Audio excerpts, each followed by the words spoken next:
Hello students, in today's lecture on ray optics and optical instrument, we shall discuss some more numerical problems.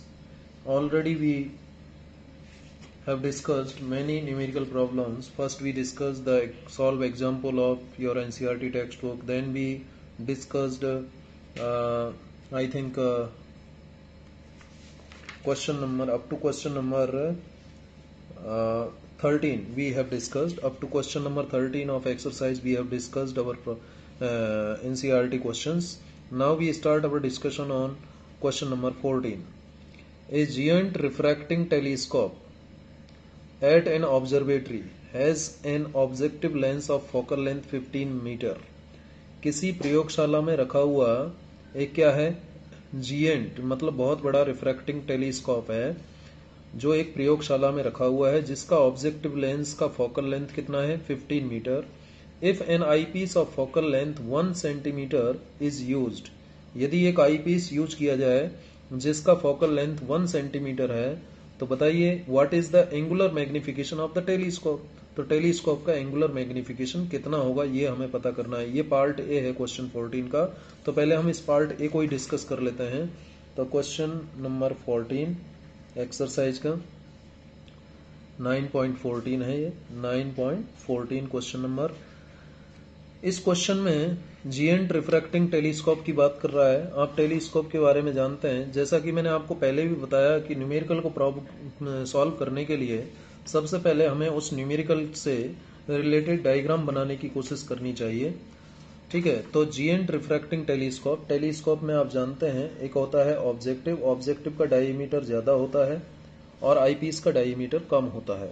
ये आप जानते हो. ये होता है यहाँ पर आईपीस होता है यहाँ पर. ठीक है. और यहाँ है ऑब्जेक्टिव. ऐसा होता है टेलीस्कोप, रिफ्रैक्टिंग टेलीस्कोप. ठीक है. इसमें जो ऑब्जेक्टिव है इसका फोकल लेंथ आपको दे रखा है और the focal length of the objective lens is 15 metre. 15 meter is the focal length of objective lens. Okay, and the focal length of eyepiece is 1 centimeter.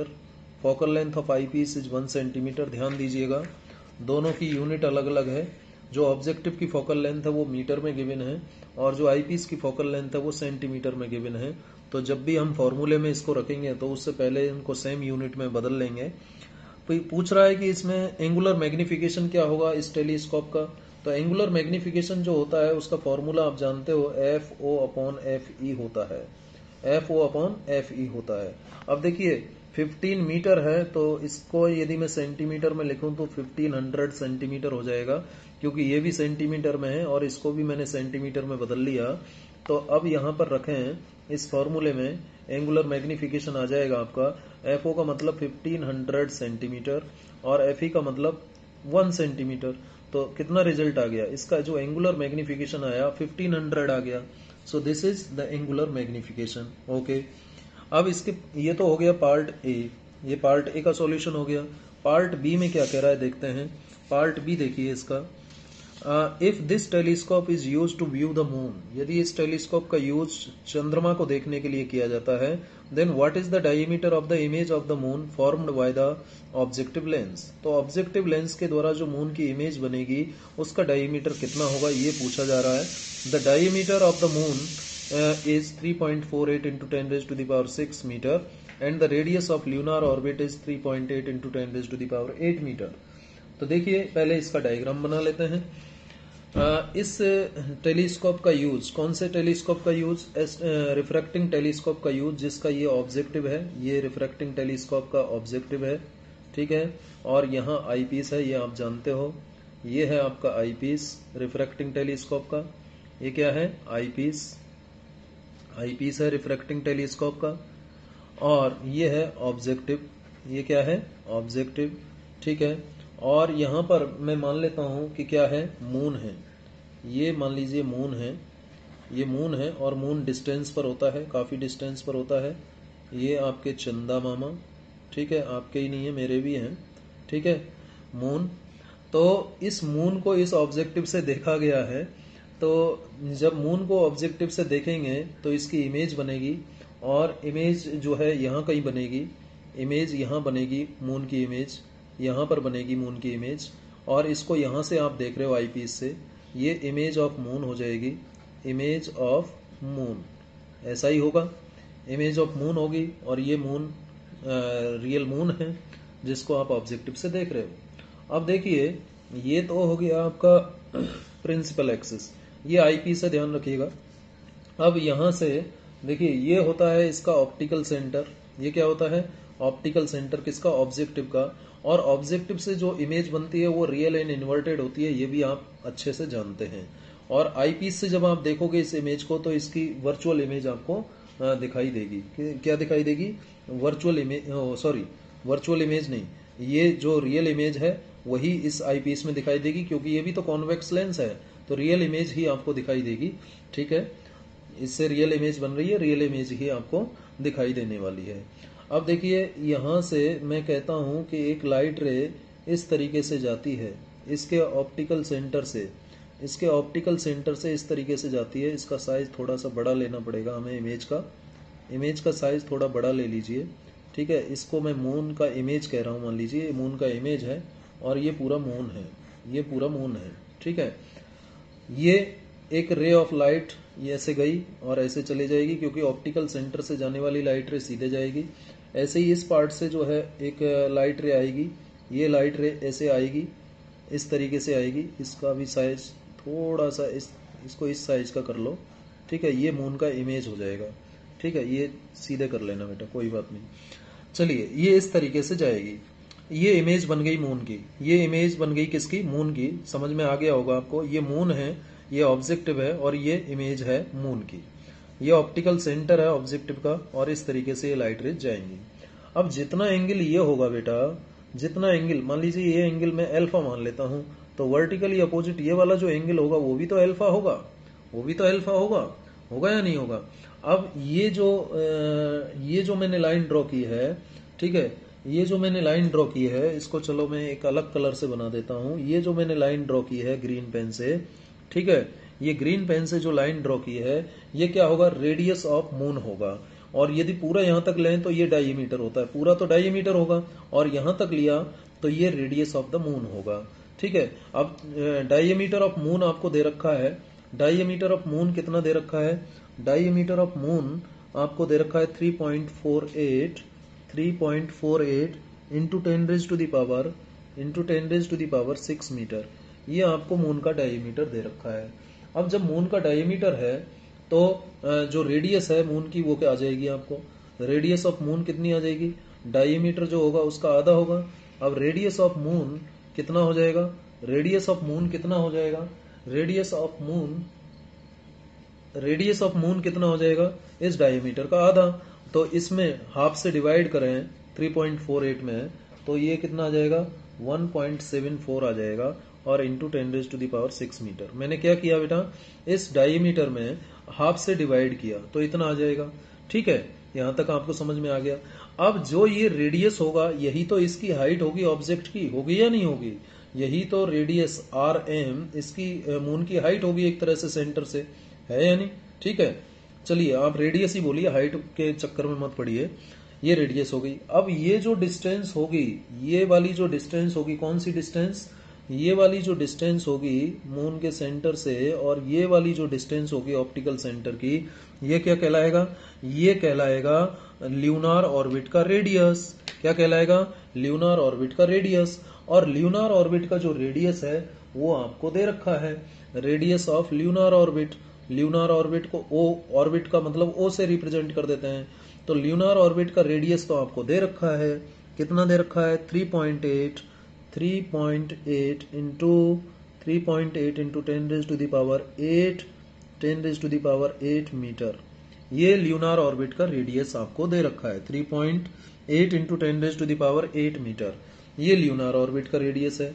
तो इसको भी मैं यहां लिख लेता हूं, lunar orbit radius of lunar orbit. ठीक है, ल्यूनार ऑर्बिट कितना है, 3.8 into 10 raise to the power 8 metre. ठीक है, ये पता है, ये पता है। और ये क्या होगा बेटा, जरा इसके बारे में हम देखें कि ये डिस्टेंस क्या होगी, इसके इमेज के सेंटर तक ये जो डिस्टेंस होगी भाई, ये डिस्टेंस क्या होगी, इस ऑब्जेक्टिव की फोकल लेंथ होगी। ऑब्जेक्टिव की क्या होगी? फोकल लेंथ होगी। ये वाली जो डिस्टेंस होगी यहां से यहां तक की, ये ऑब्जेक्टिव की फोकल लेंथ होगी। और ऑब्जेक्टिव की फोकल लेंथ तो आपको दे रखी है। ऑब्जेक्टिव की फोकल लेंथ कितनी दे रखी है? 15 मीटर दे रखी है। ठीक है, यानी 15 मीटर दे रखी है ऑब्जेक्टिव की फोकल लेंथ। भाई ये ऑब्जेक्टिव की फोकल लेंथ ही तो होगी, क्योंकि जो ये मून है ऐसा तो है नहीं कि बहुत पास में है ऑब्जेक्टिव के, इन्फिनिटी डिस्टेंस पर है। तो इमेज जो बनेगी इसकी फोकस पर बनेगी, तो ये फोकल लेंथ हो गया। ये क्या हो गया? फोकल लेंथ हो गया। ठीक है, किसका? ऑब्जेक्टिव का। और ये जो हाइट होगी, ये नीचे वाली ले लो चाहे ऊपर वाली ले लो, ये जो हाइट होगी, ठीक है, ये हाइट मतलब ये रेडियस होगी इमेज की। ये जो मून की इमेज बन रही है बेटा, यहां से यहां तक, ये रेडियस ऑफ मून इमेज होगी। और रेडियस ऑफ इमेज, जो मून की इमेज बन रही है, उसकी रेडियस को मैं आर एम डैश लिख देता हूं। आर एम डैश क्या है? R M dash, R M dash क्या है बेटा? R M dash is radius, radius of image of, radius of image of moon. ठीक है, मून की जो इमेज बन रही है उसकी रेडियस है आर एम डैश। अब यहां पर आपको कुछ मैथमेटिक्स दिखाई दे रहा होगा। भाई ये जो एंगल है एल्फा, ये इस एंगल के बराबर है, तो यहां टेन एल्फा निकालूं और यहां टेन एल्फा निकालूं। ठीक है, अब मैं चलिए इस ट्राइंगल को कुछ नाम दे देता हूं। ये मैंने सी नाम दे दिया। ठीक है, और इसको मैं नाम दे देता हूं, मान लीजिए O1 है, ये O1 है। और इस पॉइंट को नाम दे देता हूं मैं O2। ये पॉइंट क्या नाम दिया मैंने? O2। ये अंदर जो है O2 है, ध्यान रखिए, नोट कर लेना। ये O2 पॉइंट है। ठीक है, ये C है, ये O1 है। और इस पॉइंट को भी मैं नाम दे देता हूं, मान लीजिए M दे दिया N। क्या नाम दे दिया? N। और इसको मैं नाम दे देता हूं S। ठीक है, या I दे दो नाम इसको, I दे दो इसको नाम। ठीक है, ये I हो गया। अब देखिए जो ट्राइंगल है, कौन सा triangle? Triangle NO1, NCO1, NCO1, इस ट्राइंगल की यूज करें।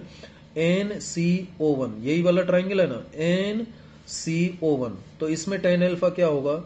Using this triangle, using triangle this, tan alpha क्या होगा? Perpendicular upon base. परपेंडिकुलर क्या है? परपेंडिकुलर सीधे सीधे दिखाई दे रहा है, क्या है? NO1 है। और बेस क्या है? O1C या CO1, जो भी आप लिखना चाहें। ठीक है, O1N परपेंडिकुलर हो गया, और O1C क्या हो गया? रेडियस हो गया, वो सॉरी बेस हो गया। तो यहां से tan अल्फा की जो वैल्यू आएगी, tan alpha, what is O1N? What is O1N?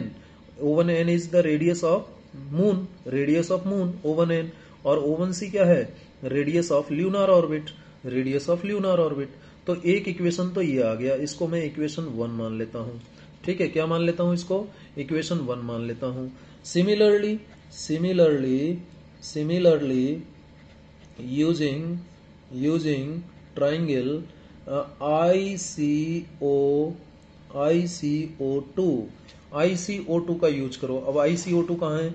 ये देखिए ICO2, इस ट्राइंगल का यूज कर लो। ठीक है, ICO2, तो जितना एंगल ये है उतना ही तो ये है, तो यहां भी tan अल्फा निकालो। तो tan अल्फा क्या आ जाएगा? ICO2 का यूज करके tan अल्फा यदि हम यहां से निकालेंगे तो वैल्यू कितनी आ जाएगी भाई? इसका परपेंडिकुलर क्या हुआ? IO2 परपेंडिकुलर हो गया, और बेस क्या हुआ? CO2। ठीक है, IO2 परपेंडिकुलर हो गया, और बेस क्या हुआ? CO2 हुआ। अब देखिए tan अल्फा, IO2 क्या है? IO2 जो है इमेज जो बन रही है मून की, उसकी रेडियस है। ठीक है, और CO2 क्या है? फोकल लेंथ है ऑब्जेक्टिव का, फोकस पे ही तो बन रही है इमेज। इसको इक्वेशन 2 मान लेता हूं। अब इक्वेशन 1 और 2 दोनों tan अल्फा है, तो यूजिंग इक्वेशन 1 एंड 2 क्या लिखा जा सकता है बेटा? यूजिंग इक्वेशन 1 एंड 2 दोनों tan अल्फा बराबर लिख देंगे। तो हम क्या लिखेंगे? RM upon RO is equal to RM dash upon FO, ये लिखेंगे। और हमें चाहिए क्या? हमें चाहिए diameter of the image, diameter of the image of the moon. Diameter of the image of the moon क्या होगा? तो पहले रेडियस निकाल लें इमेज की। रेडियस क्या है? RM डैश है मून के इमेज की रेडियस। ठीक है, RM डैश कितना आ जाएगा? Radius of moon divided by this radius of lunar orbit and इसको मल्टीप्लाई कर देंगे, ये एफ ओ कहाँ चला जाएगा, इधर चला जाएगा, ये एफ ओ, ये फॉर्मूला बन गया इमेज की रेडियस का, R M upon R O into F O. अब देखिए आर एम आपको गिवन है, निकाल लिया था हमने, डीएम गिवन था तो आर एम निकाल लिया था, और आर ओ भी गिवन है आपको, आर ओ के वैल्यू गिवन है, ये आर ओ ल्यूनार ऑर्बिट का रेडियस गिवन है, और एफ ओ भी गिवन है, फोकल लेंथ ऑफ ऑब्जेक्टिव। तो सारी वैल्यूज यहाँ रख दें और सॉल्व कर लें, तो क्या आंसर आएगा, देखिए आगे सॉल्व करते हैं। Therefore R M dash image का जो रेडियस होगा वो कितना आ जाएगा, वो आ जाएगा आर एम कितना है, आर एम कितना है, रेडियस ऑफ मून जो हमने निकाला वो कितना निकाला था, 1.74 इंटू 10⁻⁶ मीटर था, ठीक है। अपॉन में क्या था, आर ओ ल्यूनार ऑर्बिट का रेडियस कितना था, याद करो ल्यूनार ऑर्बिट का रेडियस था 3.8 इंटू 3.8 इंटू 10⁸, 3.8 इंटू 10⁸ मीटर, ये ल्यूनार ऑर्बिट का रेडियस था, 3.8 इंटू 10⁸ मीटर, ये ल्यूनार ऑर्बिट का रेडियस था। और इसको मल्टीप्लाई करना है किससे, फोकल लेंथ से, और फोकल लेंथ कितना है ऑब्जेक्टिव का, 15 मीटर है, कितना है 15 मीटर। अब इसको जस्ट सॉल्व करना है, तो सॉल्व करेंगे इसको, तो देखिए 1.74 इंटू 15 अपॉन 3.8 इंटू ये 10⁸ ऊपर जाएगा तो -2 हो जाएगा, क्योंकि +6 है ऊपर और नीचे से 8 जाएगा तो -2 आ जाएगा, कितना आ जाएगा -2। और इसको जब मैं सॉल्व करूंगा 15 4 जा 60 का 0, 6 15 1 1 1 तो 1 आएगा, और 11 कैरी हो गया, 15 और 11 हो गया 26, कितना हो गया 26, ठीक है, ये इतना आ गया ये, अपॉन 3.8 इंटू 10⁻⁻²। और इसको जब आप सॉल्व करोगे तो ऊपर से 2 पॉइंट है, नीचे से 1 पॉइंट है, तो कितना आ जाएगा ये 2610 अपॉन ये आ जाएगा 380, इतना आ जाएगा। अब 0 से 0 कैंसिल हो रहा है, ठीक है, 0 से 0 कैंसिल हो रहा है, 0 से 0 कैंसिल हो गया। अब ये कितना आ जाएगा, इसको सॉल्व कर रहे हैं तो 6 टाइम्स चला जाएगा, 6 टाइम्स चला जाएगा, तो ये अप्रोक्सीमेटली 6.87 इंटू 10⁻⁻² मीटर, ये वैल्यू आएगी radius of image of moon की। जब radius of image of moon आ गया तो diameter of the image of moon DM dash कितना हो जाएगा, ट्वाइस हो जाएगा radius of image of moon का, तो 2 से मल्टीप्लाई कर दें और 6.87 इंटू 10⁻⁻², और ये आ जाएगा 2 7 जा 14 का 4, 1 2 8 जा 16 और 1 7 7 2 6 जा 12 और 13 इंटू 10⁻⁻² मीटर में आया ये। और सेंटीमीटर में इसको लिखना चाहो तो 13.74 सेंटीमीटर हुआ। तो देखिए जो ऑब्जेक्ट था वो कितने मीटर का था, जरा देखिए, ऑब्जेक्ट जो है ऑब्जेक्ट का डायमीटर था मून का 3.48 इंटू 10⁻⁶ मीटर, ठीक है। और जो इमेज है मून की उसका डायमीटर देखिए कितना आ रहा है, बहुत कम आ रहा है, ये 13.74 सेंटीमीटर आ रहा है, जबकि ये कितना होगा, यदि इसमें देखोगे यहाँ पे तो सेंटीमीटर में बदलोगे तो 3.48 इंटू 10⁻⁴ सेंटीमीटर आएगा, ठीक है। तो इमेज जो बनेगा वो छोटा बन रहा है, इमेज क्या बन रहा है, छोटा बन रहा है, किसका, मून का। तो इस तरीके से ये बहुत ही इंपॉर्टेंट सवाल है जो मैंने आपसे डिस्कस किया, बार बार एग्जाम में पूछा गया है, तो उम्मीद है आपको ये बात समझ में आई होगी। चलिए अब अगला प्रश्न लेते हैं, क्वेश्चन नंबर 9.15, इस क्वेश्चन की बात करेंगे। 9.15 क्या है, देखिए, यूज द मिरर इक्वेशन, किसका यूज करते हुए, मिरर इक्वेशन का यूज करना है हमें। मिरर इक्वेशन का यूज करके हमें डिराइव करना है क्या, फॉर्म, कुछ कंडीशंस हमें गिवन हैं और उन कंडीशंस का यूज करके हमें फॉर्मूला डिराइव करना है। देखिए पहला जो कंडीशन है, यूज मिरर इक्वेशन। अब मिरर इक्वेशन आप सब जानते हैं कितना होता है, 1/v plus 1/u is equal to 1/f, ये मिरर इक्वेशन होता है। इसका यूज करते हुए part A, N object placed between f and 2f, एक ऑब्जेक्ट f और 2f के बीच में रखा हुआ है, f और 2f के बीच में रखा हुआ है, किसके f और 2f के बीच में, कॉनकेव मिरर का f और 2f, और वो रियल इमेज देता है कहाँ पर, बियॉन्ड 2f। बियॉन्ड 2f जो है उससे रियल इमेज बनता है, ठीक है, बियॉन्ड 2f रियल इमेज बनता है। अब मिरर कौन सा है, कॉनकेव है। देखिए जो क्वेश्चन दिया हुआ है उससे हमें क्या इंफॉर्मेशन मिल रही है। देखिए मिरर इक्वेशन का यूज करना है, तो मिरर इक्वेशन तो हम जानते हैं, मिरर इक्वेशन क्या होता है, 1/v plus 1/u, since mirror equation is this 1/v plus 1/u is equal to 1/f। ठीक है, इक्वेशन डालना चाहो तो डाल लो, नहीं तो ऐसे ही रहने दो। अब फॉर कॉनकेव मिरर, कौन सा ए पार्ट में हम कर रहे हैं, कॉनकेव मिरर दे रहा है 8 पार्ट में। कॉनकेव मिरर की जब हम बात करते हैं तो कॉनकेव मिरर के केस में हम जानते हैं कि जो फोकल लेंथ है कॉनकेव मिरर का वो नेगेटिव होता है और जो ऑब्जेक्ट है उसकी डिस्टेंस भी नेगेटिव होती है। ये बात आप अच्छे से जानते होंगे बेटा। जब हम कॉनकेव मिरर की बात करते हैं, इस टाइप का होता है कॉनकेव मिरर, देखिए समझिए, और ये होता है पोल, और यहाँ होता है सेंटर ऑफ कर्वेचर, और यहाँ होता है फोकस। तो ऑब्जेक्ट को आप यहाँ रखते हो, मान लीजिए कहीं भी रख दो, ठीक है। ऑब्जेक्ट का ये जो डिस्टेंस होगा u, ये कैसा होगा, नेगेटिव होगा क्योंकि लेफ्ट साइड में है, और इसकी फोकल लेंथ भी क्या होगी, लेफ्ट साइड में है, इसलिए फोकल लेंथ स्मॉल f भी क्या होगी, नेगेटिव होगी। ये बात आप जानते हैं तो ये लिख सकते हैं। नेगेटिव का मतलब f is less than 0, u is less than 0, दोनों ही नेगेटिव होते हैं। ये इन्फॉर्मेशन आपको कॉनकेव मिरर के बारे में पता होनी चाहिए। इसके अलावा क्या कह रहा है कि ऑब्जेक्ट कहाँ रखा गया है, f और 2f के बीच में रखा गया है। तो ये f है, तो यहाँ कहीं 2f है, यहाँ कहीं 2f है, ये सी रहने दीजिए, ये 2f है, f और 2f के बीच में ये ऑब्जेक्ट रखा है। मतलब मैं क्या कंडीशन लिख सकता हूँ कि u is less than f, u is less than f and greater than 2f। बोलिए ये कंडीशन लिखी जा सकती है। भाई f और 2f के बीच में रखा है, तो ये कम नेगेटिव है, ये ज्यादा नेगेटिव है, तो देखिए f से तो कम होगा, u जो होगा f से इधर है और 2f के इधर है, तो 2f से तो देखिए u is less than 2f होगा और ग्रेटर देन 2f होगा, होगा या नहीं होगा। u जो है f से कम होगा और 2f से ज्यादा होगा। ये कंडीशन आपको यहाँ से एकदम क्लियर हो रही होगी, ये कंडीशन आपको यहाँ से क्लियर हो रही होगी, ठीक है।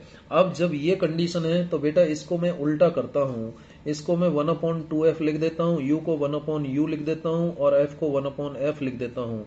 तो जब हम ऐसा करते हैं तो मैथमेटिक्स में आप जानते हो ये साइन बदल जाएगा, बदल जाएगा या नहीं, 1/2f। अब ये जो लेस देन वाले साइन थे ये ग्रेटर देन हो जाएंगे जब हम इसको रेसिप्रोकल लिखते हैं, ऐसा भी आप जानते हो। अब मैं क्या करता हूँ, देखिए मैं यहाँ पर माइनस से मल्टीप्लाई करूंगा, लेकिन आप कहोगे सर क्यों माइनस से मल्टीप्लाई कर रहे हो, ये कैसे याद रहेगा, ठीक है। तो देखिए इसका एक कारण है, आप यहाँ पर यदि माइनस से मल्टीप्लाई करते हैं, अभी समझ में आएगा आपको। ये माइनस से मैंने मल्टीप्लाई किया, ये माइनस से मैंने मल्टीप्लाई किया, इस तरीके से हो गया। अच्छा, माइनस से जब मल्टीप्लाई करेंगे तो और क्या होगा, इसमें ये साइन वापस बदल जाएगा, ये साइन वापस बदल जाएगा। और ये ध्यान रखिएगा, ये बातें ध्यान रखिएगा बेटा, जब नेगेटिव से मल्टीप्लाई कर दोगे तो ये सिचुएशन हो जाएगी, है या नहीं भाई। पहले ये कंडीशन हमें क्वेश्चन में गिवन थी, फिर इसको रेसिप्रोकल किया तो ये साइंस बदल, ये जो लेस देन के साइन है ये बदल जाएंगे, ठीक है। और फिर इसको जब हम माइनस से मल्टीप्लाई करते हैं तो फिर ये साइन बदलेंगे, फिर ये साइन बदल जाएंगे, ठीक है या नहीं। यहां तक तो मैथमेटिक्स किया है हमने, अभी यहां तक क्या किया है, मैथमेटिक्स किया है। अब मैं क्या करता हूं, देखिए मैं यहां पर 1/f सभी पार्ट्स में, तीनों जगह 1/f को इस तरीके से लिख देता हूं। बोलिए 1/f माइनस 1/f, इस तरीके से मैंने लिख दिया, ठीक है। 1/f लिख दिया। अब देखिए जरा ये कितना आ जाएगा, ये आपका जो आएगा, इन दोनों का एलसीएम 2f होगा, और यहाँ 2 आएगा, यहाँ 1 आएगा, तो 2 - 1 1 होगा, और 1/2f आ जाएगा। ये कितना आ जाएगा, 1/2f आ जाएगा। और ये 1/f माइनस 1/u क्या होता है, देखिए जरा यहाँ से 1/f क्या होगा, इस इक्वेशन से 1/f माइनस 1/u निकाल लीजिए, इसको इधर ले जाएंगे, 1/f माइनस 1/u, इसको जब इधर ले गए तो ये किसके बराबर आ जाएगा, ये आ जाएगा 1/v के बराबर, है या नहीं, ये हो जाएगा। तो 1/f माइनस 1/u की जगह 1/v रखा। अब आपको समझ में आ गया होगा कि यहाँ क्यों हमने नेगेटिव से मल्टीप्लाई किया है और क्यों 1/f का यहाँ पर ऐसे उपयोग किया है, ठीक है। तो ये 1/v लिख गया, क्योंकि हमें फाइनली इमेज फाइंड आउट करनी है कि इमेज कहाँ बनेगी, और ये 0 हो गया, ये 0 हो गया। ठीक है, यहां तक समझ में आ गया होगा आपको। इसका मतलब क्या है, इस कंडीशन का मतलब क्या है, इस कंडीशन का मतलब क्या है, ये जो कंडीशन आई है इसका मतलब क्या है कि जो v है, जो v है, v जो है कम है किससे, v का वैल्यू किससे कम है, 0 से कम है। ठीक है, और ये इमेज कहाँ बनेगी, इमेज कहाँ बन जाएगी, जब v लेस देन 0 होगा, जब v लेस देन 0 होगा, जब v का वैल्यू लेस देन 0 होगा, v का वैल्यू लेस देन 0 होगा। ठीक है, v का वैल्यू जब लेस देन 0 होगा तो इमेज कहाँ बनेगी, लेफ्ट में बनेगी। इमेज कहाँ बनेगी, लेफ्ट में बनेगी। इमेज कहाँ बनेगी बेटा, लेफ्ट में बनेगी। ठीक है, v का वैल्यू जब लेस देन 0 होगा तो इमेज लेफ्ट में बनेगी। v लेस देन 0 यहां से आ रहा है, v लेस देन 0, तो इमेज कहाँ बनेगी, इमेज v नेगेटिव होगा तो इमेज कहाँ होगी, लेफ्ट ऑफ द मिरर होगी, लेफ्ट ऑफ मिरर होगी। इमेज जो है मिरर के लेफ्ट में बनेगी। ठीक है, इमेज मिरर के कहाँ बनेगी, लेफ्ट में बनेगी। और क्या पता चल रहा है कि जो 2f का वैल्यू है, जो 2f का वैल्यू है वो क्या है, 2f जो है ये ज्यादा है या कम है v से, ये 2f जो है ज्यादा है या कम है v से, 2f का वैल्यू, 2f का वैल्यू ज्यादा है v से, 2f is greater than v, 2f is greater than v, है या नहीं। 2f का वैल्यू क्या हो गया बेटा, ग्रेटर देन v हो गया। ठीक है, 2f जब ग्रेटर देन v है, यानी v जो है, इसका मतलब क्या हुआ, 2f और v जो है नेगेटिव होंगे दोनों की दोनों। भाई फोकल लेंथ नेगेटिव होती है, ऑलरेडी मैंने आपको बताया फोकल लेंथ नेगेटिव होती है, तो 2f भी नेगेटिव होगा। अब 2f नेगेटिव है और v भी नेगेटिव है, दोनों ही नेगेटिव है, तो उस केस में हम क्या कह सकते हैं, जब इसका मैग्नीट्यूड लिखेंगे, ये दोनों ही नेगेटिव है, ये दोनों ही कैसे हैं, नेगेटिव है, तो मैग्नीट्यूड क्या होगा, ये लेस देन v आ जाएगा, लेस देन क्या आ जाएगा, v आ जाएगा। तो जो रियल इमेज बनेगी, सो रियल इमेज कहाँ बनेगी, real image will form beyond 2f। देखिए यहां से आ रहा है ना, v ग्रेटर देन 2f आया है या नहीं, v ग्रेटर देन 2f आया है, यहां से v ग्रेटर देन 2f आया है, क्योंकि since v and 2f both are negative, दोनों ही नेगेटिव हैं। ठीक है, दोनों ही नेगेटिव हैं, इसलिए ऐसा हुआ, बोथ आर नेगेटिव। तो देखिए एक बार वापस से देख लीजिए, कॉनकेव मिरर है, फोकल लेंथ नेगेटिव होती है, u नेगेटिव होता है कॉनकेव मिरर का, और ये मिरर फॉर्मूला है। और यहां से हमने v निकालना है तो 1/v निकाल लिया, ये लिख दिया। अब देखिए ये कंडीशन हमें दे रखी है कि u is less than f greater than 2f। Object कहाँ रखा हुआ है, f और 2f के बीच में है, तो इस तरीके से हमने लिख दिया। अब जब इसका रेसिप्रोकल करेंगे तो ये आ जाएगा, नेगेटिव से मल्टीप्लाई करेंगे तो ये आ जाएगा, 1/f से तीनों में हम ऐड कर देंगे 1/f, तो इस तरीके से लिखा जाएगा। ये हो गया 1/2f, ये हो गया 1/v इसकी जगह, और ये हो गया 0। ठीक है, अब इसको उल्टा करके भी तो लिख सकते हो आप, इसको कैसे लिख सकते हैं, 2f ग्रेटर देन v, ऐसे लिख सकते हैं ना, साइन बदल जाएगा ना, ग्रेटर देन 0, इन्फिनिटी हम लिखेंगे नहीं, इन्फिनिटी नहीं लिखेंगे, ग्रेटर देन 0 ही लिखेंगे। ठीक है, इन्फिनिटी नहीं लिखेंगे, तो इसका मतलब ग्रेटर देन 0, इन्फिनिटी इसलिए नहीं लिखेंगे कि डिफाइन नहीं होगा वो, इन्फिनिटी इसलिए नहीं लिखेंगे कि वो डिफाइन नहीं होगा, क्योंकि 1/v ग्रेटर देन 0 है तो v ग्रेटर देन 0 होगा, 1/v ग्रेटर देन 0 है तो v क्या हो जाएगा, ग्रेटर देन 0 हो जाएगा, 1/v ग्रेटर देन 0 है तो v 0 हो जाएगा, v ग्रेटर देन 0 हो जाएगा, ये कंडीशन आ जाएगी बेटा। अब v ग्रेटर देन 0,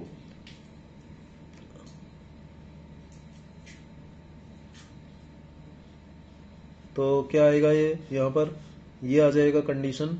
और देखिए 2f ग्रेटर देन v है और v ग्रेटर देन 0 है, v ग्रेटर देन 0 आ रहा है, v greater than 0, v greater than 0 आ रहा है, तो v ग्रेटर देन 0 आएगा क्या, v ग्रेटर देन 0 नहीं आएगा, v लेस देन 0 आएगा, v क्या आएगा, लेस देन 0 आएगा, v जो है लेस देन 0 आएगा, v क्या आएगा, इसको ऐसे ही रख लीजिए आप, इसको ऐसे ही रख लीजिए, इसको रेसिप्रोकल मत कीजिए, इस तरीके से रख लीजिए। अब समझ में आ गया होगा आपको। भाई इसको उल्टा किया तो ये साइन उलट जाएगा, ये उलट जाएगा, 2f ग्रेटर देन v हो गया, और ये हमने लेस देन ही रखा तो इस तरीके से आ गया v लेस देन 0, तो image left of the mirror में बनेगी। ठीक है, जब कॉनकेव मिरर के लेफ्ट में इमेज बनती है तो वो रियल इमेज होती है, ये भी जानते हो। अब पोजीशन पता करनी है कि कहाँ बनेगी, तो v जो है क्या आ रहा है, 2f ग्रेटर देन v आ रहा है, 2f ग्रेटर देन v। अब 2f और v दोनों नेगेटिव होते हैं, 2f और v जब दोनों नेगेटिव होंगे तो देखिए रफ में बता रहा हूं मैं, जब 2f और v दोनों नेगेटिव होंगे तो इस तरीके से जब माइनस से इसमें मल्टीप्लाई करोगे तो -2f ये साइन हो जाएगा इस तरीके से आ जाएगा, है या नहीं। तो v ग्रेटर, अब मैग्नीट्यूड की बात करूं तो मैग्नीट्यूड तो ये हो जाएगा, मैग्नीट्यूड ये हो जाएगा, मैग्नीट्यूड ये हो जाएगा, यानी v ग्रेटर देन क्या आ गया, 2f आ गया, यानी इमेज कहाँ बन रही है, बियॉन्ड 2f बन रही है। तो उम्मीद है आपको ये पार्ट ए समझ में आया होगा। चलो इसके पार्ट बी पर चलते हैं। पार्ट बी में क्या कह रहा है, एक कॉन्वेक्स मिरर है जो ऑलवेज कैसी इमेज प्रोड्यूस करता है, वर्चुअल इमेज प्रोड्यूस करता है। ए convex mirror produces virtual image. ठीक है, ए convex mirror produces a virtual image independent of the location, independent of the location. ठीक है, कहीं भी आप ऑब्जेक्ट को रखिए इमेज कैसी आएगी, वर्चुअल आएगी, किसमें, कॉन्वेक्स मिरर में। ठीक है, तो ये हमें क्या करना है, एक तरह से डिड्यूस करना है। ठीक है, कैलकुलेट करना है कि ऐसा होता है कि नहीं। तो कॉन्वेक्स मिरर की बात कर लेते हैं हम। अब कॉन्वेक्स मिरर जब होता है तो कॉन्वेक्स मिरर के लिए क्या कंडीशंस होती है, पहले वो लिख लें। पार्ट बी की बात कर रहे हैं, पार्ट बी। ठीक है, क्वेश्चन नंबर 9.15 का पार्ट बी है। तो convex mirror, for convex mirror क्या जानते हैं आप, कॉन्वेक्स मिरर जब होता है तो आप जानते हैं क्या क्या होता है, फोकल लेंथ क्या होती है कॉन्वेक्स मिरर की, पॉजिटिव होती है, लेकिन जो ऑब्जेक्ट होता है वो तो नेगेटिव होगा। ऑब्जेक्ट की डिस्टेंस मिरर से क्या होगी, लेस देन 0, यानी नेगेटिव होगी। ठीक है, ये आपको इंफॉर्मेशन कॉन्वेक्स मिरर के बारे में पता होनी चाहिए। अब एक मिरर फॉर्मूला भी आप जानते हो, चाहे वो कॉन्वेक्स मिरर है चाहे वो कॉनकेव मिरर है। मिरर फॉर्मूला क्या होगा, 1/f is equal to 1/v plus 1/u, ये होगा। ठीक है, ये होगा। यहां से आप इमेज का लोकेशन आपको चाहिए तो 1/v निकाल लो, 1/v यहां से क्या आ जाएगा, 1/f माइनस 1/u आ जाएगा या नहीं। ठीक है, 1/f माइनस 1/u आ जाएगा। अब जब ये 1/f माइनस 1/u आ गया, देखिए फोकल लेंथ पॉजिटिव है, फोकल लेंथ, अब इसमें देखिए फोकल लेंथ पॉजिटिव है, ठीक है, और u नेगेटिव है। फोकल लेंथ पॉजिटिव है और u नेगेटिव है। फोकल लेंथ क्या है, पॉजिटिव है और u नेगेटिव है। तो जब ये पॉजिटिव है फोकल लेंथ और u नेगेटिव है तो 1/v का वैल्यू क्या आएगा, 1/v ग्रेटर देन 0 आएगा, पॉजिटिव आएगा। भाई जब f when f क्या है, ग्रेटर देन 0 और u क्या है, लेस देन 0। अब आप यहां पर रखिए, जब ग्रेटर देन 0 होगा तो ये पार्ट तो पॉजिटिव हो ही गया, और u लेस देन 0 से ये भी प्लस हो जाएगा या नहीं। तो ये जो रिजल्ट आएगा 1/v का, ये पॉजिटिव आएगा ना, पॉजिटिव। 1/v की वैल्यू क्या आएगी, पॉजिटिव आएगी। अब जब 1/v पॉजिटिव आएगा, 1/v पॉजिटिव आएगा, 1/v क्या आ रहा है, पॉजिटिव आ रहा है। पॉजिटिव का मतलब क्या हुआ, मिरर के बिहाइंड इमेज बनेगी, मिरर के बिहाइंड इमेज बनेगी। इमेज जो लोकेट होगी वो कहाँ होगी, बिहाइंड द मिरर होगी। अब बिहाइंड द मिरर कहाँ होगी, कॉन्वेक्स मिरर में बिहाइंड द मिरर इमेज कहाँ बनेगी वो पता करना है। तो देखिए जब 1/v का वैल्यू ग्रेटर देन 0 है तो यहां से क्या आ जाएगा बेटा, v का मतलब v क्या आ जाएगा, पॉजिटिव आ जाएगा। v क्या आ जाएगा, पॉजिटिव आ जाएगा। 1/v ग्रेटर देन 0 है तो v क्या आ जाएगा, पॉजिटिव आ जाएगा। ठीक है बात, v क्या आ जाएगा आपका, पॉजिटिव आ जाएगा। ठीक है, v जब पॉजिटिव आ गया तो इसका मतलब क्या हुआ कि u की कुछ भी वैल्यू हो, जो इमेज है वो कैसी बनेगी, वर्चुअल बनेगी। अब ये देखना है कि इमेज कहाँ बनेगी, इमेज कहाँ बनेगी। ठीक है, तो ये बता रहा है हमें इमेज कहाँ बनेगी, इमेज कहाँ बनेगी, इसका मतलब बिहाइंड द मिरर बनेगी। भाई ये सॉरी, कॉन्वेक्स मिरर की बात हो रही थी, कॉन्वेक्स मिरर बनाया मैंने ये। ठीक है, अब v ग्रेटर देन 0 आ रहा है तो ऑब्जेक्ट को आप कहीं भी रखिए, u तो क्या होता है, लेस देन 0 होता है, नेगेटिव होता है, और v ग्रेटर देन 0 आने का मतलब इधर कहीं बन रही है इमेज, बिहाइंड द मिरर बन रही है, तो वर्चुअल एंड इरेक्ट होगी। कहीं भी आप ऑब्जेक्ट को रख लीजिए, इमेज कैसी आएगी, वर्चुअल एंड इरेक्ट आएगी। चलिए पार्ट सी का करते हैं सॉल्यूशन। पार्ट सी क्या कह रहा है? The virtual image produced by a convex mirror is always diminished in size and is located between focus and the pole.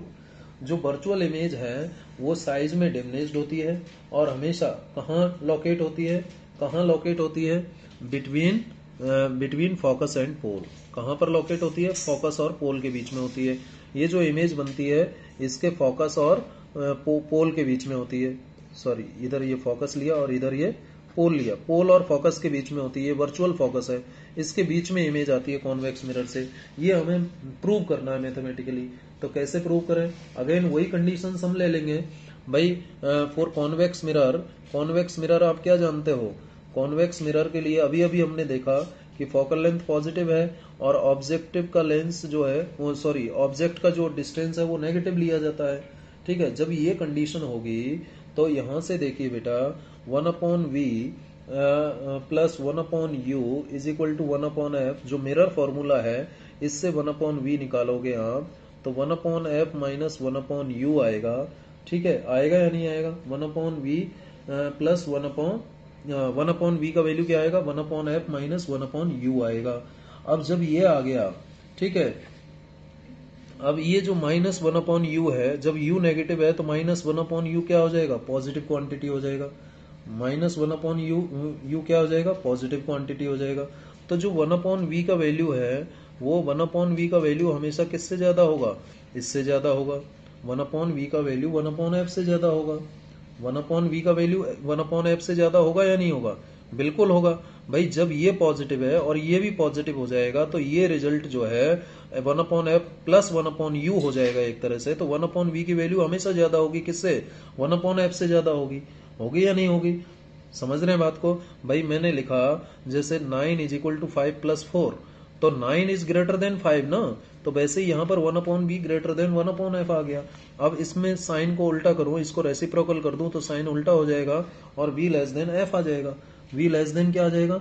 f आ जाएगा। और इसका मतलब क्या है? v लेस देन f आया, इसमें v में v क्या होता है? पॉजिटिव होता है, और f क्या होता है? पॉजिटिव होता है। दोनों पॉजिटिव होता है ना भाई, कॉन्वेक्स मिरर में दोनों पॉजिटिव होते हैं। तो इमेज कहाँ आई? ये पॉजिटिव होता है और ये भी पॉजिटिव है, तो इमेज कहाँ आई? फोकस और पोल के बीच में आएगी। फोकस से कम है ना, तो इसका मतलब दैट इज इमेज कहाँ बनेगी बेटा? इमेज विल फॉर्म कौन सी image? Virtual image. Virtual image जो बनेगी will form between pole and focus. Between pole and focus. अब आप कहेंगे पोल और फोकस के बीच कैसे डिसाइड हो रहा है? देखिए बेटा, फोकस फोकल लेंथ से कम है ना, तो फोकस और पोल के बीच में ही तो होगी ना, फोकल लेंथ से कम है तो। ठीक है, चलिए, उम्मीद है ये बात आपको समझ में आ गई होगी। चलिए इसका पार्ट डी और है, उसको देख लेते हैं। An object placed between pole and focus of a concave mirror produces a virtual and enlarged image. ये आप जानते हैं, कॉनकेव मिरर की जब हम बात करते हैं, फॉर कॉनकेव मिरर में क्या होता है? कॉनकेव मिरर की बात कर रहा है। कॉनकेव मिरर में आप जानते हैं फोकल लेंथ नेगेटिव होती है और इमेज की डिस्टेंस भी नेगेटिव होती है। ये कॉनकेव मिरर का केस होता है। और कॉनकेव मिरर में ये कह रहा है कि जब ऑब्जेक्ट को कहाँ रख दिया जाए, ऑब्जेक्ट को आप पोल और फोकस के बीच में रख देते हैं, यहाँ पर ऑब्जेक्ट को रख देते हैं, तो इमेज कैसी आती है बेटा? वर्चुअल आती है। इमेज कैसी आती है? वर्चुअल आती है। इमेज कैसी आती है इस केस में? वर्चुअल आती है। ठीक है, इमेज वर्चुअल आएगी। अब जब वर्चुअल इमेज आएगी, जब फोकल लेंथ नेगेटिव है और ऑब्जेक्ट की डिस्टेंस नेगेटिव है, तो उस केस में जब ऑब्जेक्ट आपने पोल और फोकस के बीच में रखा है, ऑब्जेक्ट कहाँ रखा है? पोल और फोकस के बीच में रखा है, तो u को क्या लिखा जाएगा? u is less than 0 and greater than f। ठीक है, u is less than 0 and greater than f, क्योंकि u और f जो है, u और f दोनों ही नेगेटिव है इसमें, तो ये लिखा जाएगा। भाई ऑब्जेक्ट कहाँ रखा आपने? Less than 0। ठीक है, लेस देन, क्योंकि u और f दोनों नेगेटिव हैं। u और f क्या है? दोनों नेगेटिव हैं। तो u नेगेटिव है और f भी नेगेटिव है, तो लेस देन 0 होंगे ना दोनों। ठीक है, दोनों लेस देन 0 होंगे। भाई f is less than 0, u is less than 0, तो ये कंडीशन लिखेंगे या नहीं लिखेंगे? लिख देंगे। ठीक है, अब यहां से कंडीशन क्या आ जाएगी? यहां से यदि आप इसको 1/f लिखते हो और u को 1/u लिखते हो, तो ये कंडीशन हो जाएगी। और इसको आप जो है लेस देन 0 ही रखो। ठीक है, या इतना ही रख लो, इससे ये कंडीशन लिख सकते हैं हम। भाई 1/f का वैल्यू 1/u से ज्यादा होगा। जब f u से कम है तो 1/f 1/u से ज्यादा होगा। अब मिरर फॉर्मूला क्या कहता है? मिरर फॉर्मूला क्या कहता है? Using mirror formula, mirror formula का यूज करें हम, ठीक है। तो मिरर फॉर्मूला कहता है कि 1/v इज इक्वल टू, मैं सीधे लिख दूं तो 1/f माइनस 1/u होता है मिरर फॉर्मूला के अकॉर्डिंग। तो जब ये कंडीशन आती है तो 1/v is equal to 1/f minus 1/u। अब यहां पर देखिए 1/f का वैल्यू 1/u से ज्यादा है तो 1/v क्या आने वाला है? जब 1/f ज्यादा है 1/u से तो 1/v तो पॉजिटिव आने वाला है। 1/v क्या आएगा? पॉजिटिव आएगा। और जब 1/v पॉजिटिव आ रहा है तो डेफिनेटली v क्या होगा? पॉजिटिव होगा। v क्या होगा? पॉजिटिव होगा। जब 1/v पॉजिटिव है तो v भी तो पॉजिटिव होगा ना बेटा। जब 1/v पॉजिटिव है तो v पॉजिटिव हो जाएगा, ठीक है। भाई 1/4 पॉजिटिव है तो 4 भी तो पॉजिटिव हुआ, ठीक है। तो 1/v पॉजिटिव हो गया तो b पॉजिटिव आ गया। तो b पॉजिटिव आने का मतलब क्या हुआ? इसका मतलब इमेज क्या आ गई? Image is virtual, image is virtual. इसका मतलब हो गया इमेज वर्चुअल हो गई, ठीक है। जब इमेज वर्चुअल हो गई तो जो मैग्निफिकेशन है वो देख लेते हैं। इमेज तो वर्चुअल प्रूव हो गई लेकिन मैग्नीफाइड बनती है, ये भी तो हमें प्रूव करना है। Virtual and enlarged image produce करता है, ये प्रूव करना है। तो हमने वर्चुअल इमेज तो प्रूव कर दिया। अब एनलार्ज्ड इमेज प्रूव करने के लिए मैग्निफिकेशन जो होता है, मैग्निफिकेशन उसका सहारा लेंगे। मैग्निफिकेशन क्या होता है? m इज इक्वल टू, आपने ध्यान दिया हो तो ये -v/u होता है। किस केस में? मिरर के केस में। मैंने रफ में बताऊं तो m is equal to, mirror के लिए बताया था h'/h is equal to -v/u, इस तरीके से बताया था। तो m is equal to -1/u होता है, ठीक है। अब यहां से यदि मैं लिखना चाहूं कि 1/v क्या होगा, 1/v जो है आपको ऑलरेडी मैंने बताया। देखिए इधर 1/v का जो वैल्यू है, 1/v का जो वैल्यू है वो 1/v हमेशा किससे कम होगा? 1/u से कम होगा, ठीक है। u नेगेटिव है आपका। यदि मैं u को नेगेटिव ना मान करके u का मैग्नीट्यूड की बात करता हूं, u के मैग्नीट्यूड की बात करता हूं, तो u का जो मैग्नीट्यूड होगा, u का जो मैग्नीट्यूड होगा, यानी मैं ये कह सकता हूं कि जो 1/v है, देखिए मैं क्या लिख सकता हूं कि 1/v is less than 1/u magnitude. u लिखूंगा तो लेस देन नहीं होगा, ठीक है। u नेगेटिव है, इसका मैग्नीट्यूड यदि मैं ले लेता हूं तो 1/v हमेशा 1/u से कम आने वाला है, ठीक है। 1/v हमेशा 1/u से कम आने वाला है। इसका मतलब क्या है कि v ग्रेटर देन है u के मैग्नीट्यूड से, ठीक है। u के मैग्नीट्यूड से क्या है? v ज्यादा है। इसका मतलब क्या हुआ? इसका मतलब क्या हुआ? जब v ज्यादा है u के मैग्नीट्यूड से, v ज्यादा है u के मैग्नीट्यूड से, तो m क्या आएगा? m जो है जब v ज्यादा है u के मैग्नीट्यूड से तो ये माइनस जो है मैग्नीट्यूड में आ जाएगा, प्लस हो जाएगा। तो m क्या हो जाएगा? पॉजिटिव आ जाएगा। m क्या आ जाएगा? पॉजिटिव आएगा, क्योंकि m क्या आएगा? ग्रेटर देन 1 आएगा ऐसे केस में। ऐसे केस में यहां से यदि मैं लिखूं तो ये v upon magnitude u greater than 1 आया, और v अपॉन मैग्नीट्यूड u क्या होगा? ये होगा मैग्निफिकेशन, यानी ग्रेटर देन 1 आया, तो ये लिख दिया। m पॉजिटिव आ गया, और m पॉजिटिव आने का मतलब इमेज क्या हुई? Image is enlarged. इमेज कैसी हो गई? एनलार्ज्ड हो गई। m ग्रेटर देन 1 का मतलब इमेज एनलार्ज्ड हो गई। तो इस तरीके से इन सवालों को सॉल्व किया जा सकता है, ठीक है। उम्मीद है ये सवाल भी आपको क्लियर हुआ होगा। चलिए नेक्स्ट सवाल पर चलते हैं। नेक्स्ट सवाल है कि 9.16, देखिए क्या कह रहा है। A small pen fixed on a table top is viewed from above from a distance of 50 centimeter. By what distance would the pen appear to be raised if it is viewed from the same point through a 15 centimeter thick glass slab held parallel to the table? Refractive index of the glass is this. Does the answer depend on the location of the slab? तो ये तो real and apparent depth वाला है। तो आपको एक तो shift निकालना है कि कितना ऊपर उठा हुआ दिखाई देगा। तो रियल थिकनेस में से अपेरेंट थिकनेस स्लैब की हम माइनस करेंगे। अब अपेरेंट थिकनेस आप निकाल लेंगे, ठीक है। रियल अपेरेंट थिकनेस कैसे आएगी क्योंकि जो रिफ्रैक्टिव इंडेक्स होता है वो रियल और अपेरेंट थिकनेस का रेशो होता है। रिफ्रैक्टिव इंडेक्स तो अपेरेंट थिकनेस आ जाएगी, और रिफ्रैक्टिव इंडेक्स आपको दे रखा है तो आप सिंपली शिफ्ट निकाल लेंगे। क्या निकाल लेंगे? शिफ्ट निकाल लेंगे। ये हो जाएगा मेरे हिसाब से सवाल। मैं आपको हिंट दे देता हूं तो आप कर लीजिएगा इसको। देखिए ये टेबल है, टेबल बना लेते हैं। ये टेबल है, ये इस टाइप से मैं टेबल बना लेता हूं। एक टेबल मैंने बना दी है, ठीक है। ये टेबल है बेटा। इस पर एक पिन रखी हुई है, इस पर एक पिन है। ये पिन यहाँ पर फिक्स की है, पिन अंदर की तरफ इसकी सरफेस में जो है पियर्स कर दिया है, ठीक है। पिन रखी हुई है, और पिन जो है जब इसके ऊपर एक ग्लास स्लैब रख देते हैं, इस टाइप का एक ग्लास स्लैब रख देते हैं इस पिन के ऊपर, तो ये जो पिन है ये ऊपर उठी हुई दिखाई देती है, यानी इसकी अपेरेंट डेप्थ दिखाई देगी। तो कितना ऊपर दिखाई देगी ये हमें पता करना है कि जो अपेरेंट पोजीशन है पिन की वो कितना ऊपर उठी हुई दिखाई देगी, ठीक है। तो कैसे निकालेंगे? यानी आपको निकालना है shift in the position of pin, shift in the position of pin. ये रियल एंड अपेरेंट डेप्थ वाला सिचुएशन है। शिफ्ट कैसे निकलेगा? Real thickness of the slab, जो रियल थिकनेस है किसकी? स्लैब की, वो पता होनी चाहिए। रियल थिकनेस, वो रियल थिकनेस ही तो आपको रियल डेप्थ देगी, ठीक है। Minus apparent thickness of the slab, apparent thickness of slab, apparent depth पता चल जाएगा। रियल डेप्थ में से अपेरेंट डेप्थ माइनस कर दो।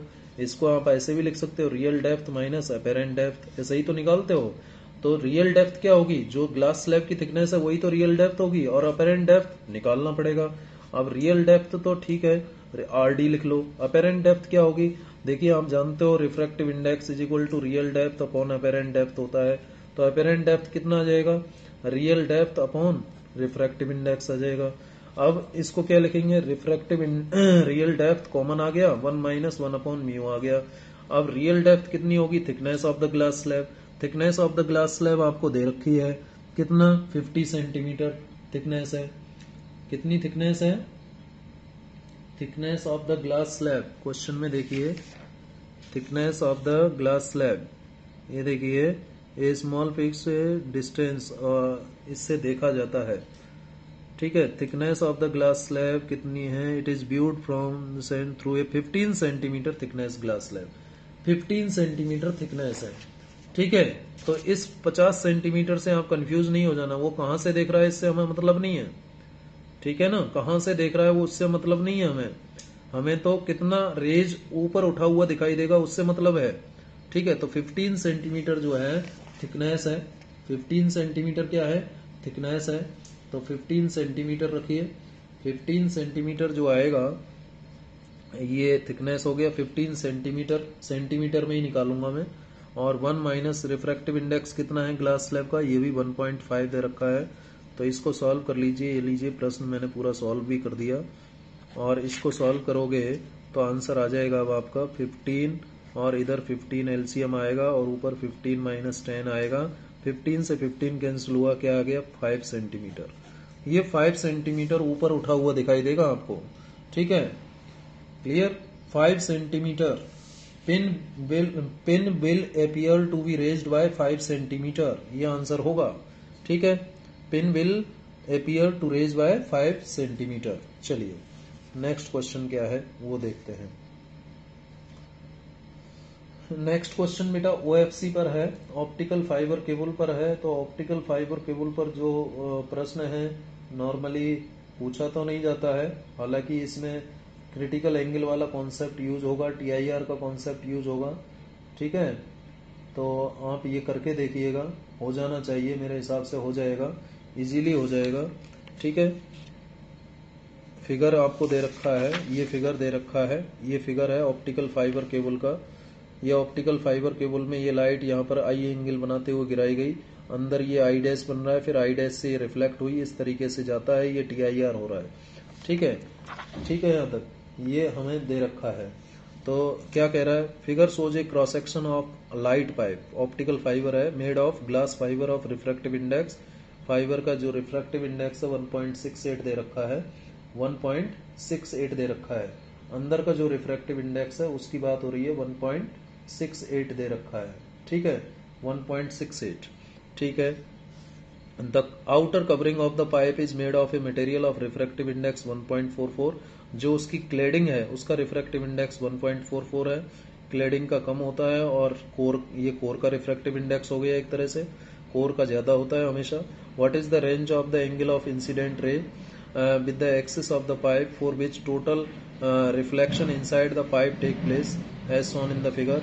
What is the answer if there is no outer covering of the pipe.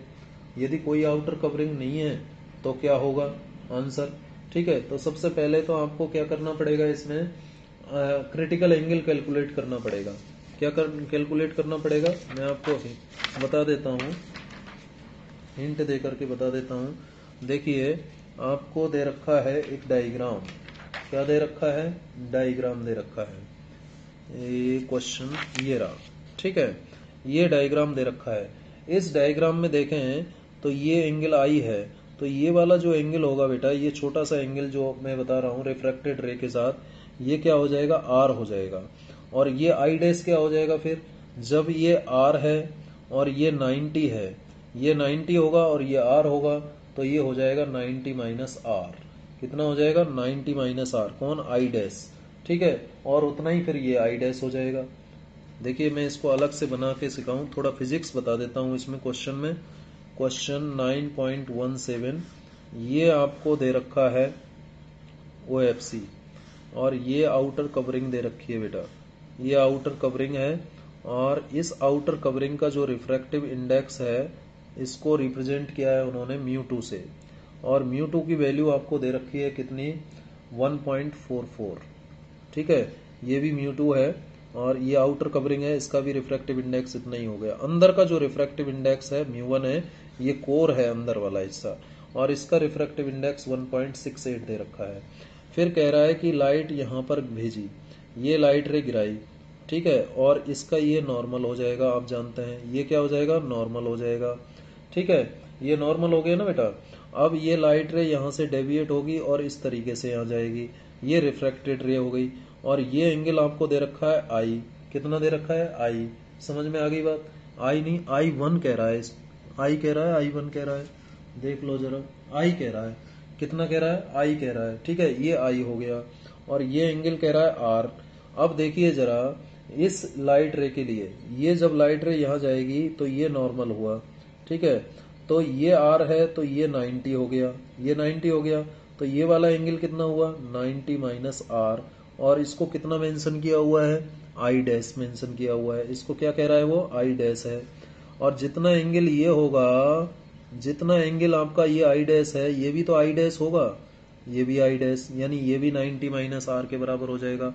इतनी बात आपको समझ में आ गई होगी, ठीक है, इतनी बात आपको समझ में आ गई होगी। अब क्रिटिकल एंगल सबसे पहले पता कर लें, ठीक है, क्या पता कर लें, कि भाई क्रिटिकल एंगल पता होगा तभी तो TIR होगा, तो पहले तो TIR की कंडीशन डिराइव कर लें, ठीक है। TIR कब होगा, TIR की कंडीशन क्या होगी, TIR कंडीशन क्या होती है कि incidence angle should be greater than the critical angle, ठीक है। अब मीडियम 1 से मीडियम 2 में जा रही है, मीडियम 1 क्या है, मीडियम 1 से कहां जा रही है, मीडियम 2 में जा रही है, ठीक है। क्रिटिकल एंगल जो होगा, एक मीडियम का रिफ्रैक्टिव इंडेक्स 1.44 है और एक का रिफ्रैक्टिव इंडेक्स 1.68 है, तो जो क्रिटिकल एंगल होगा बेटा साइन IC बराबर क्या होता है, बराबर क्या होता है, आपको ध्यान होगा ये आउटर मीडियम का, और नीचे ये कोर का रिफ्रैक्टिव इंडेक्स आ जाएगा, μ2 अपॉन μ1 होता है, क्योंकि मैंने आपको बताया था sine IC is equal to आया था 1/μ, ठीक है, 1/μ आया था। जब एयर का आप 1 ले लोगे तो इतना आया था, और ये 2/1 था होता है, ये क्या होता है 2/1, ये क्या होता है 1/2, सॉरी क्या होता है ये बेटा, ये 1/2 होता है, 1/2 होता है, तभी तो ये μ2/μ1 आ जाएगा, ठीक है। तो अब μ2 कितना दे रखा है 1.44 आउटर पार्ट का, और अंदर का कितना है 1.68, इससे क्या आ जाएगा आपका साइन IC आ जाएगा। अब साइन आई सी जब आप इससे निकालोगे, इसकी वैल्यू सॉल्व करोगे तो ये 8571 आ जाएगा। ये साइन आई सी की वैल्यू आई। साइन टेबल से जब आप आई सी निकालोगे तो साइन इनवर्स ऑफ इतना देख लोगे। साइन इनवर्स इसका जब आप निकालोगे, इसका साइन इनवर्स निकालोगे तो अप्रोक्सीमेटली 59 डिग्री आएगा। यानी क्रिटिकल एंगल कितना आएगा? 59 डिग्री। तो टी आई आर कब होगा? टी आई आर कब होगा? जब कोर से क्लेडिंग में जब लाइट जाएगी तो टी आई आर कब होगा? यानी ये आई डैश क्या होना चाहिए? ये आई डैश जो है क्या होना चाहिए? अब देखिए आई डैश की जो वैल्यू होगी, आई डैश की जो वैल्यू होगी वो कितनी होगी? आई डैश पता करना है हमें, ठीक है, आई डैश पता करना है। तो आई डैश कितना होगा बेटा? ये ही तो क्रिटिकल एंगल होगा। बोलिए, जो जितना क्रिटिकल एंगल आ रहा है उतना ही तो आई डैश होगा या नहीं होगा? इसका मतलब सिंस आई सी जितना होगा वही तो आई डैश होगा, वही आई डैश होगा आपका, आई डैश होगा। आई डैश कितना आ गया? इसका मतलब आई डैश भी कितना हुआ? आई डैश कितना हुआ? 59 डिग्री आया। ये 59 डिग्री आ जाएगा एंगल। जब ये 59 है और ये 90 है तो आर पता चल जाएगा। क्या पता चल जाएगा? आर पता चल जाएगा। तो आर कितना हो जाएगा? देयरफॉर आर कितना हो जाएगा बेटा? ये 90 है और ये 59 है, तो 90 और 59, ठीक है। और ये है, आप जानते हो ट्राइंगल के तीनों एंगल का सम क्या होता है? 180 होता है। तो ये 90 है और ये 59 है, तो 90 में से 59 आप माइनस कर दो, ये वाला एंगल पता चल जाएगा। ये वाला एंगल पता चल जाएगा, है या नहीं? मतलब मैं क्या कह सकता हूं, देखिए रफ में देखो, आई डैश प्लस आर दोनों का सम क्या होगा? 90 होगा। दोनों का सम क्या होगा? 90 होगा या नहीं होगा? आई डैश प्लस आर 90 होगा। ये आई डैश और आर इन दोनों का सम 90 होगा जब ये 90 है। तो आई डैश प्लस आर 90 होगा, तो आर क्या हो जाएगा? I dash minus I dash, sorry उल्टा लिख दिया, आर क्या हो जाएगा? 90 माइनस आई डैश हो जाएगा। अब 90 में से आई डैश मतलब 59 माइनस कर दें तो कितना आ गया आर का वैल्यू? आर का वैल्यू आ गया आपका 31 डिग्री। कितना आ जाएगा? ये 31 डिग्री आ जाएगा। इनको माइनस करेंगे तो आर की वैल्यू आ गई। ये लो, एंगल ऑफ रिफ्रैक्शन पता चल गया। अब एंगल ऑफ रिफ्रैक्शन आपको पता चल गया। एंगल ऑफ इंसिडेंस I1 भी चाहिए ना, I1 भी निकालना है। तो अब क्या करेंगे? स्नेल्स लॉ लगाएं। कहां पर? इस जगह पर स्नेल्स लॉ लगाएं। इस जगह को कोई नाम दे दो आप, जैसे मैंने नाम दे दिया ए। अप्लाइंग स्नेल्स लॉ, क्योंकि हमें आई भी तो पता करना है, आर तो हमें पता चल गया, अब आई पता करना है। आई कहां पर बन रहा है? आई कहां पर बन रहा है? आई बन रहा है एयर के अंदर। आई कहां पर बन रहा है बेटा? एयर के अंदर बन रहा है। यहाँ मीडियम कौन सा है? एयर है। तो एयर का रिफ्रैक्टिव इंडेक्स म्यू ए क्या होता है? 1 होता है। तो यहाँ का रिफ्रैक्टिव इंडेक्स 1, और कहाँ जा रही है लाइट? म्यू 1 में जा रही है। कहां पर जा रही है? म्यू 1 में, यानी 1.68 के मीडियम में जा रही है। तो इस मीडियम का रिफ्रैक्टिव इंडेक्स 1.68 हो गया, और यहाँ का हो गया 1। यहाँ पर बनने वाला एंगल आई और यहाँ पर बनने वाला आर। तो स्नेल्स लॉ लगा दो ए पर। Applying Snell's law at point A. तो क्या लिखा जाएगा? Refractive index of air into sine of I is equal to refractive index of core, यानी 1.68 इंटू साइन आर। आर का मतलब 31 डिग्री, ठीक है, यानी ये आ जाएगा। अब यहां से साइन आई निकाल लो। साइन आई कितना आ गया? 1.68 इंटू साइन 31 डिग्री। इसमें जब साइन 31 का वैल्यू रखेंगे साइन टेबल से, तो ये जो I1 आएगा, आई आएगा ना बेटा, ये आई आ जाएगा 60 डिग्री। कितना आ जाएगा? आई 60 डिग्री आ जाएगा। भाई आप साइन 31 का वैल्यू साइन टेबल से देख लेंगे, फिर इन दोनों को मल्टीप्लाई कर देंगे, फिर साइन इनवर्स आ जाएगा, क्योंकि आई बराबर क्या होगा यहाँ से? आई बराबर होगा साइन इनवर्स। किसका sine inverse? 1.68 into sine 31 degree. इसका साइन इनवर्स आप निकालोगे तो ये 60 डिग्री आ जाएगा। तो इस तरीके से एंगल ऑफ इंसिडेंस भी आपको पता चल जाएगा। अब एंगल ऑफ इंसिडेंस कितना आया? 60 डिग्री। और क्रिटिकल एंगल कितना आ रहा था? 59। तो आई ग्रेटर देन आई सी हुआ या नहीं हुआ? आई ग्रेटर देन आई सी हो गया, इसलिए क्या होगा? टी आई आर हो जाएगा। क्या हो जाएगा? टी आई आर हो जाएगा, है या नहीं? अब ये TIR होगा ना, क्योंकि I ग्रेटर देन क्या आ रहा है, IC आ रहा है। IC कितना था, 59 था, I कितना है, 60, तो TIR हो जाएगा। अब बी पार्ट में वो कह रहा है कि यदि कोई आउटर कवरिंग ना हो, यानी क्लेडिंग ना हो। ये देखो जरा बी पार्ट कहाँ है इसका, इसी क्वेश्चन नंबर 17 का बी पार्ट देखें। What is the answer if there is no outer covering of the pipe. यदि कोई आउटर कवरिंग नहीं है तो क्या होगा आंसर। तो आउटर कवरिंग नहीं है, if no outer covering is there, no outer covering is there, कोई आउटर कवरिंग नहीं है तो क्या होगा। आउटर कवरिंग नहीं है मतलब नो क्लेडिंग, नो क्लेडिंग, ठीक है, कोई क्लेडिंग नहीं है। अंदर वाले पार्ट को तो कोर कहते हो, बाहर वाले को क्लेडिंग कहते हो। तो जब कोई आउटर पार्ट नहीं है तो बाहर का मीडियम का रिफ्रैक्टिव इंडेक्स क्या होगा, बाहर का मीडियम कौन हो जाएगा फिर। आप ये देखिए यहाँ पर यदि ये नहीं हो तो बाहर कौन है, यहाँ पर कौन है, एयर है, तो एयर कांटेक्ट में आ जाएगा कोर के, है या नहीं। तो फिर इसका रोल कौन प्ले करेगा, एयर प्ले करेगा। तो फिर जो क्रिटिकल एंगल है वो कितना होगा, तो उस केस में साइन IC बराबर क्या हो जाएगा, साइन IC बराबर mu air upon mu core आ जाएगा। म्यू कोर मतलब म्यू 1 आ जाएगा। अब यहां से आप निकाल सकते हो साइन IC एयर का तो 1 होता है और कोर का कितना है, कोर का है 1.68।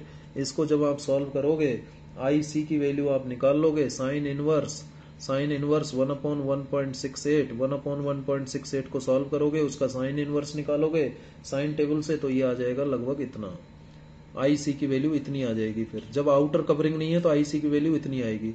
जब आउटर कवरिंग थी, क्लेडिंग थी, तो IC की वैल्यू कितनी आई थी, 59, अब कम हो गई, ठीक है, आउटर कवरिंग नहीं होने से 59 हो गई, ठीक है ना। अब क्या होगा, अब हम देखते हैं कि I2 क्या रहेगा इस केस में, सॉरी I क्या रहेगा। अब I क्या होना चाहिए, I क्या होना चाहिए, I की वैल्यू निकाले, टोटल इंटरनल रिफ्लेक्शन की जो कंडीशन होगी, यानी ये I2 क्या हो जाएगा, यानी सॉरी I2 बोल रहा हूं मैं बार बार, ये मैं बात करना चाह रहा हूं कि ये क्रिटिकल एंगल कितना हो जाएगा, ठीक है, क्रिटिकल एंगल कितना होना चाहिए, नहीं ये I2 जो होना चाहिए, अरे यार ये I2 बार बार बोला जा रहा है, I2 नहीं बेटा, ये I डैश होगा, क्या होगा ये, I डैश होगा, ठीक है। I डैश का वैल्यू कितना होना चाहिए, I डैश यानी क्रिटिकल एंगल जो है, एंगल जो आपका ये 36.5 डिग्री आ रहा है, ये 36.5 ये क्रिटिकल एंगल आ गया आपका, ठीक है।